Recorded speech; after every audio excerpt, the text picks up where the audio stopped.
தீபாவளிக்கு மறுநாள் செவ்வாய்க்கிழமையும் அரசு விடுமுறை அறிவித்து தமிழ்நாடு அரசு உத்தரவிட்டுள்ளது. வருகின்ற திங்கட்கிழமை தீபாவளி பண்டிகை கொண்டாடப்படும் நிலையில் பணியிடங்களில் இருந்து சொந்த ஊர் செல்வோர் தீபாவளிக்கு மறுநாளும் விடுமுறை விட வேண்டும் என கோரிக்கை விடுத்தனர். ஒரு நாள் கூட லீவ் விட்டா நல்லா இருக்கும். கொஞ்சம் 3 or 4 days கூட எக்ஸ்ட்ரா லீவ் விட்டா நல்லா இருக்கும். ரொம்ப சிரமமா இருக்கும். ஏன்னா இப்பவே எங்களுக்கு பிளான் பண்ணி எங்களால பஸ் புக் பண்ண முடியல. ரொம்பவே கஷ்டமா தான் இருக்கும். 2 daysக்கு முன்னாடியே இவ்வளவு ரஷ்ஷா இருக்கு. அப்போனா ரொம்பவே ரஷ்ஷா தான் இருக்கும் போல. இச்சூழ்நிலையில் தமிழ்நாடு அரசு அலுவலகங்கள் அனைத்தும் தீபாவளிக்கு மறுநாளான செவ்வாய்க்கிழமையும் விடுமுறை அளித்து அறிவிப்பு வெளியிட்டுள்ளது.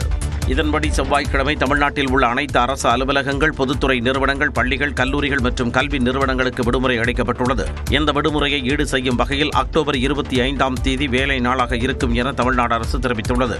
சனி, ஞாயிறு மற்றும் தீபாவளிக்கு 2 நாட்கள் என இம்முறை தீபாவளிக்கு 4 நாட்கள் தொடர் விடுமுறை வருவதால் சொந்த ஊர்களுக்கு செல்வோர் மகிழ்ச்சி அடைந்துள்ளனர்.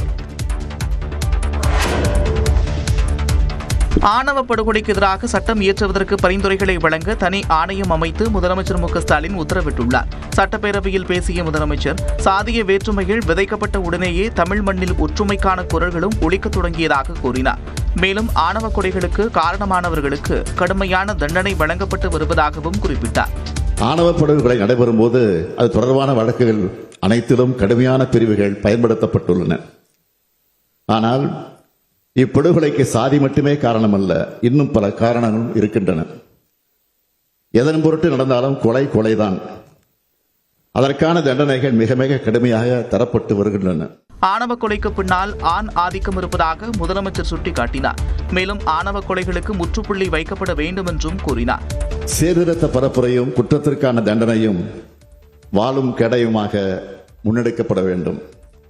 இது குறித்து தேவையான பரிந்துரைகள் அளிப்பதற்காக ஓய்வு பெற்ற உயர்நீதிமன்ற நீதிபதி திரு KN பாஷா அவர்கள் தலைமையில் சட்ட வல்லுநர்கள், முற்போக்கு சிந்தனையாளர்கள், மானுடவியல் அறிஞர்களை கொண்ட ஒரு ஆணையம் அமைக்கப்படும் என்பதை என்னுடைய முக்கியமான அறிவிப்பாக இம்மாமன்றத்தில் அறிவிக்கிறேன். இந்த ஆணையம் அரசியல் கட்சிகள், சட்ட வல்லுநர்கள், சமூக செயற்பாட்டாளர்கள், பாதிக்கப்பட்ட மக்கள் உள்ளிட்டோரிடம் கருத்துக்களை பெற்று அரசுக்கு பரிந்துரைகள் வழங்கும் என்றும் அந்த பரிந்துரைகளின்படி தனிச்சட்டம் கொண்டுவர தேவையான நடவடிக்கை எடுக்கப்படும் என்றும் முதலமைச்சர் மு க ஸ்டாலின் உறுதியளித்துள்ளார். திமுகவின் வாக்குறுதிகளை உருட்டுக்கடை அல்வா என்று எதிர்க்கட்சித் தலைவர் எடப்பாடி பழனிசாமி விமர்சித்திருந்த நிலையில் அதிமுக என்ற திருட்டுக்கடையை எடப்பாடி பழனிசாமி கைப்பற்றி வைத்திருப்பதாக அமைச்சர் சிவசங்கர் பதிலடி கொடுத்துள்ளார். எல்லாத்துக்கும் ஒரு உருட்டுக்கடை அல்வா கொடுக்கிறேன், இதை வாங்கி பாருங்க. உருட்டுக்கடை அல்வா இந்த அரசாங்கத்தில் இப்படிப்பட்ட அல்வா தான் கிடைக்கும். சுமார் 525 அறிவிப்புகள் வெளியிட்டார். அப்படி அறிவிப்பு வெளியிட்ட பிறகு சுமார் 10% அறிவிப்பு கூட நிறைவேற்றவில்லை. எல்லாத்துக்கும் அல்வா கொடுத்துட்டாரு. ஒரு அல்வா பாக்கெட்டை வைத்துக் கொண்டு அதை வைத்து கதை விட்டிருக்கிறார். உருட்டுக்கடை அல்வா என்றெல்லாம். அவர்தான் இன்றைக்கு திருட்டுக்கடை பழனிசாமியாக இருக்கிறார். அந்த அதிமுக என்ற கம்பெனியை சசிகலாவிடம் லீஸுக்கு எடுத்து நடத்த ஆரம்பித்தவர் பாஜகவோடு சேர்ந்து கொண்டு சசிகலாவை சிறைக்கு அனுப்பிவிட்டு திருட்டுக்கடையாக தனக்கு கைப்பற்றினார். அதிமுகவை ஒரு திருட்டுக்கடை போல எல்லோரிடமிருந்து கைப்பற்றி இருக்கின்றவர் திமுகவை பார்த்து உருட்டுக்கடை என்று சொல்வது எவ்வளவு ஒரு வேதனையா இருக்கிறது. சித்த மருத்துவ பல்கலைக்கழக மசோதா உட்பட நடந்து முடிந்த சட்டமன்ற கூட்டத்தொடரில் அறிமுகப்படுத்தப்பட்ட அனைத்து மசோதாக்களும் ஒருமனதாக நிறைவேற்றப்பட்டன. தமிழ்நாடு சட்டப்பேரவையின் 4 நாள் கூட்டத்தொடர் செவ்வாய்க்கிழமை தொடங்கியது. இதன் 2வது நாளில் தனியார் பல்கலைக்கழகங்களை தொடங்குவதற்கான நடைமுறையை எளிமையாக்குதல், முன்னாள் எம்எல்ஏக்களின் ஓய்வூதியத்தை உயர்த்தி வழங்குதல் ஆகிய 2 மசோதாக்கள் தாக்கல் செய்யப்பட்டன. 3வது நாளில் சித்த மருத்துவ பல்கலைக்கழக மசோதா உள்ளிட்ட 2 மசோதாக்கள் தாக்கல் செய்யப்பட்டன.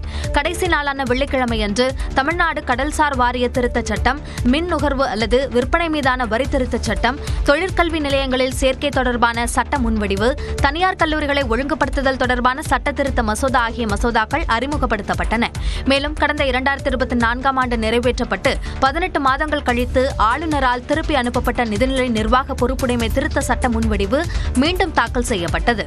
இந்நிலையில் சட்டப்பேரவையில் துணை மதிப்பீடுகள் மீதான விவாதம் மற்றும் நிதியமைச்சரின் பதிலுரை நிறைவடைந்த பின்னர் ஆளுநர் அளித்த பரிந்துரைகள் ஏற்கப்படாமலேயே சித்த மருத்துவ பல்கலைக்கழக மசோதா நிறைவேற்றப்பட்டது.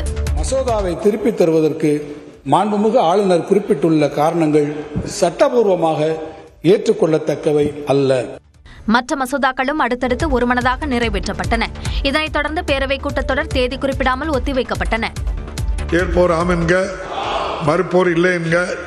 மறுப்போரே இல்லை என்று கருதுகிறேன். மறுப்போரே இல்லை. தீர்மானம் ஒருமனதாக நிறைவேறியது. விஜயன் தமிழக வெற்றிக் கழகம் தேர்தல் ஆணையத்தால் அங்கீகரிக்கப்பட்ட கட்சி அல்ல என இந்திய தேர்தல் ஆணையம் சென்னை உயர்நீதிமன்றத்தில் தெரிவித்துள்ளது. தாவேகாவின் அங்கீகாரத்தை ரத்து செய்யவும், கட்சிகளின் கூட்டங்களில் பெண்கள், குழந்தைகள் பங்கேற்க தடை கோரியும் மதுரையைச் சேர்ந்த வழக்கறிஞர் செல்வகுமார் என்பவர் சென்னை உயர்நீதிமன்றத்தில் மனு தாக்கல் செய்திருந்தார்.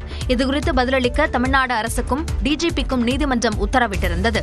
இந்த நிலையில் தமிழக வெற்றிக் கழகம் அங்கீகரிக்கப்படாத கட்சி என்பதால் அந்த கட்சியின் அங்கீகாரத்தை ரத்து செய்ய வேண்டும் என்ற கோரிக்கையை எழுப்ப முடியாது என்று தேர்தல் ஆணையம் தெரிவித்தது. வழிகாட்டு நெறிமுறைகள் வகுப்பது தொடர்பான வழக்கை விசாரிக்க அமைக்கப்பட உள்ள சிறப்பு அமர்வு முன்பு இந்த மனுவை விசாரணைக்கு பட்டியலிட வேண்டும் என்று உயர்நீதிமன்றம் தெரிவித்தது. மேலும் கரூர் துயர சம்பவத்தை சுட்டிக்காட்டி அரசியல் கட்சிகளின் ரோட் ஷோ நிகழ்ச்சிகளுக்கு வழிகாட்டு விதிமுறைகள் வகுக்கக்கூடிய அனைத்து வழக்குகளையும் ஒரே அமர்வு விசாரிக்கும் என்றும் நீதிமன்றம் தெரிவித்தது. இந்த நிலையில் கரூரில் தாவேகா பிரச்சார கூட்டத்தில் ஆம்புலன்ஸ் ஓட்டுநரை தாக்கிய வழக்கில் கைதான அக்கட்சியின் சேலம் கிழக்கு மாவட்ட செயலாளர் வெங்கடேசனுக்கு ஜாமீன் வழங்கப்பட்டது. அவருக்கு நிபந்தனை ஜாமீன் வழங்கி உயர்நீதிமன்ற மதுரை கிளை உத்தரவிட்டது.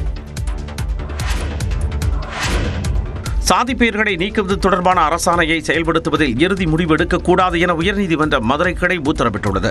தெருக்களின் பெயர்களில் உள்ள சாதி பெயர்களை நீக்குவது தொடர்பாக தமிழ்நாடு அரசு வெளியிட்ட அரசாணைக்கு தடை விதிக்க வேண்டும் என்று மதுரையைச் சேர்ந்த பரமசிவம் என்பவர் மனு தாக்கல் செய்திருந்தார். இந்த மனு நீதிபதிகள் அனிதா சுமன், குமரப்பன் அமர்வில் விசாரணைக்கு வந்தது. அப்போது சமூக நீதி அடிப்படையில் இந்த அரசாணை பிறப்பிக்கப்பட்டுள்ளதாகவும் மனுதாரர் உள்நோக்கத்துடன் மனு தாக்கல் செய்துள்ளார் என்றும் அரசு தரப்பில் தெரிவிக்கப்பட்டது. இந்த அரசாணையின்படி முதலில் உள்ளாட்சி அமைப்புகளால் கள ஆய்வு செய்யப்பட்டு உள்ளாட்சி அமைப்புகளில் சரிபார்க்கப்பட்டு மாவட்ட ஆட்சியருக்கு அனுப்பி வைக்கப்படும் என்றும் பின்னர் பொதுமக்களின் கருத்துக்களை கேட்டு அதன் அடிப்படையில் இறுதி முடிவு எடுக்கப்படும் என்றும் அரசு தரப்பு தெரிவித்தது. அனைத்து தரப்பு வாதங்களையும் கேட்ட நீதிபதிகள் சமூக நீதிக்கான நடவடிக்கையை வரவேற்கிறோம், பாராட்டுகிறோம் என்று தெரிவித்தனர். அதே நேரத்தில் தனிநபர் ஆவணங்களில் முகவரி மாற்றம் நடைமுறையை எவ்வாறு உடனடியாக மேற்கொள்வீர்கள் என அரசுக்கு கேள்வி எழுப்பினர். இதனால் பொதுமக்கள் மத்தியில் பெரும் குழப்பம் ஏற்படும் என்றும் சாதி பெயர்களை நீக்கும் அரசாணையை செயல்படுத்துவதில் இறுதி முடிவு எடுக்கக்கூடாது என்றும் இடைக்கால உத்தரவு பிறப்பித்தனர். மேலும் இதில் முதற்கட்டமாக கள ஆய்வு மட்டுமே நடத்த வேண்டும் என்றும் இந்த மனு தொடர்பாக தமிழ்நாடு தலைமைச் செயலாளர் பதில் மனு தாக்கல் செய்ய வேண்டும் என்றும் நீதிபதிகள் உத்தரவிட்டனர். டெல்லியில் இலங்கை பிரதமர் ஹரிணி அமரசூரியாவிடம் மீனவர்கள் விவகாரம் உள்ளிட்ட பிரச்சனைகள் குறித்து பிரதமர் நரேந்திர மோடி பேசினார். 3 நாள் பயணமாக இந்தியா வந்துள்ள இலங்கை பிரதமர் ஹரிணி அமரசூரிய வியாழனன்று டெல்லி வந்தடைந்தார். அவருக்கு இந்தியா சார்பில் சிறப்பு வரவேற்பு அளிக்கப்பட்டது. பின்னர் டெல்லியில் தான் படித்த இந்து கல்லூரிக்கு சென்றிருந்தார். இந்த நிலையில் நேற்று பிரதமர் மோடியை ஹரிணி அமரசூரிய சந்தித்தார். இது தொடர்பாக தனது எக்ஸ் பக்கத்தில் பதிவிட்டுள்ள பிரதமர் மோடி, இலங்கை பிரதமர் ஹரிணி அமரசூரியாவை சந்தித்ததில் பெரும் மகிழ்ச்சி என குறிப்பிட்டுள்ளார். மேலும் கல்வி, பெண்களுக்கு அதிகாரம் அளித்தல், நமது மீனவர்களின் நலன் உள்ளிட்ட பல்வேறு விவகாரங்கள் குறித்து விரிவாக ஆலோசிக்கப்பட்டதாகவும் பிரதமர் மோடி தெரிவித்துள்ளார்.